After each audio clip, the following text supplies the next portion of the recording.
Rights of women پر بہت کلام کیا جاتا ہے اور کہا جاتا ہے کہ حضور اکرم صلی اللہ علیہ وسلم نے علیہ باللہ کچھ ایسے قوانین اور اصول و ضوابط دیے جس کی وجہ سے ویمن رائٹس کو ڈیمینش کیا گیا۔ حضور اکرم صلی اللہ علیہ وسلم کی آمد سے قبل اگر ہم مختلف معاشروں پر غور کریں، مختلف تہذیبوں پر غور کریں، بیبلونین سویلائزیشن میں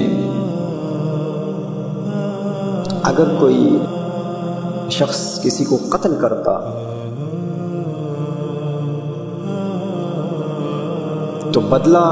اس سے نہ لیا جاتا، اس کی زوجہ سے لیا جاتا۔ یہ بیبلونین سویلائزیشن کا حصہ ہے اور یہ ایک تاریخی حقیقت ہے کہ اگر کوئی شخص کسی کو قتل کرتا تو اسے یہ حق حاصل تھا، اگر وہ چاہتا وہ کہتا کہ میری زوجہ کو قتل کر دو، بدلہ میری زوجہ سے لو،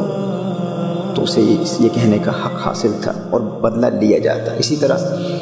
گریک سویلائزیشن کو دیکھیں، اسٹڈی کریں تو گریک سویلائزیشن میں عورت کو ہر برائی کی جڑ تصور کیا جاتا تھا، the root of every evil۔ حضور اکرم صلی اللہ علیہ وسلم کی آمد سے قبل رومن سویلائزیشن کو اسٹڈی کیا جائے تو رومن سویلائزیشن میں ایک خاوند کو اپنی زوجہ کو قتل کرنے کا حق حاصل تھا۔ وہ چاہتا قتل کرتا تو کرمنل افینس نہیں سمجھا جاتا، کس نے کوئی کرائم کیا ہے، یعنی a husband had the right to murder his wife۔ اسی طرح ایجپشن سویلائزیشن کو اسٹڈی کریں تو a woman was known as a symbol of Satan، شیطان کی علامت عورت کو کہا جاتا تھا ایجپشن سویلائزیشن میں۔ افلاطون جیسے لوگ، پلیٹو کہتا ہے کہ وومن، ایک عورت یہ انسان ہی نہیں ہے، وہ عورت کو انسان ہی نہیں مانتا، وہ کہتا ہے کہ انسان کی خدمت کے لیے بنائی گئی۔ اور پھر عرب سویلائزیشن جس کو اللہ عز و جل بیٹی کی نعمت عطا فرماتا،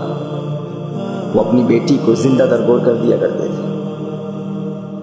لیکن ایسے معاشرے میں کونین کے والی، خسرو خوبا، سیاح لامکا، نازش ہر دو جہاں صلی اللہ علیہ وآلہ وسلم کی آمد ہوتی ہے۔ میرے آقا صلی اللہ علیہ وآلہ وسلم کا میلاد ہوتا ہے اور حضور اکرم صلی اللہ علیہ وسلم کے دور میں ایک واقعہ ہے کہ دو بیٹوں نے اپنی والدہ کو مارکیٹ میں جا کر بیچ دیا۔